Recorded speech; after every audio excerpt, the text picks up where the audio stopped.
সেনাবাহিনী একটি দেশের স্বাধীনতা, নিরাপত্তা এবং গৌরবের প্রতীক। দেশের সীমান্ত রক্ষা করা থেকে শুরু করে দুর্যোগ মোকাবেলায় সেনাবাহিনী নির্লসভাবে কাজ করে চলছে। আজকের এই ভিডিওতে আমরা জানাবো আমাদের সেনাবাহিনীর গৌরবময় ইতিহাস এবং তাদের অদম্য আত্মত্যাগের কথা। বাংলাদেশ সেনাবাহিনীর জন্ম হয় মুক্তিযুদ্ধের সময়। 1971 সালে স্বাধীনতা যুদ্ধ করার সময় বাংলাদেশ সেনাবাহিনী গঠিত হয়। দেশের স্বাধীনতা অর্জনের পর থেকেই সেনাবাহিনীর জাতীয় নিরাপত্তার জন্য কাজ করেছে এবং দেশের শান্তি ও স্থিতিশীলতা বজায় রাখার জন্য অসংখ্য অবদান রেখে চলেছে। সেনাবাহিনীর প্রতিটি সদস্য কঠোর প্রশিক্ষণের মধ্যে দিয়ে দক্ষতা অর্জন করেছে। শারীরিক ও মানসিক শক্তি বৃদ্ধি এবং আধুনিক প্রযুক্তির ব্যবহারে তাদের আরও কার্যকরী করে তোলে।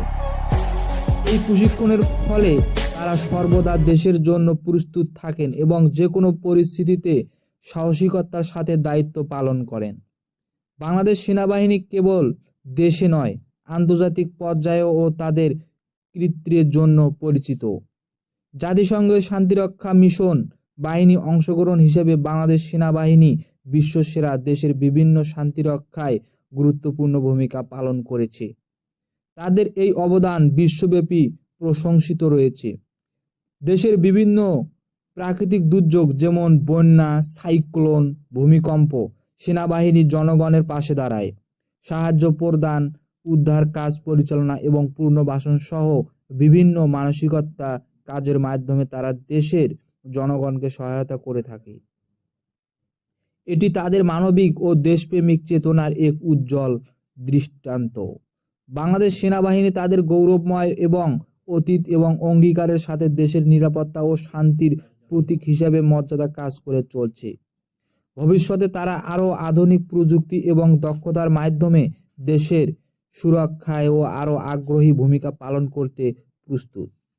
দেশের প্রতি তাদের এই অঙ্গীকার আমাদের সকলের জন্য গর্বের বিষয়। সেনাবাহিনী শুধু একটি দেশের প্রতিরক্ষা বাহিনী নয়, এটি একটি দেশের আত্মবিশ্বাস এরও প্রতীক। আমাদের এই নির্লস পরিশ্রম এবং আত্মত্যাগের প্রতি আমাদের শ্রদ্ধা রইল। বাংলাদেশ সেনাবাহিনীর এই নামটি আমাদের গর্ব আর সাহসের প্রতীক। তাদের এই নির্লস পরিশ্রম ও আত্মত্যাগ আমাদের দেশের প্রতি অঙ্গীকার, আমাদের অনুপ্রেরণা যোগায়। প্রতিটি সেনা সদস্যদের বীরত্ব, সাহসিকতা আর আত্মত্যাগের সম্মান জানিয়ে আমরা বলি, তাদের জন্যই আজ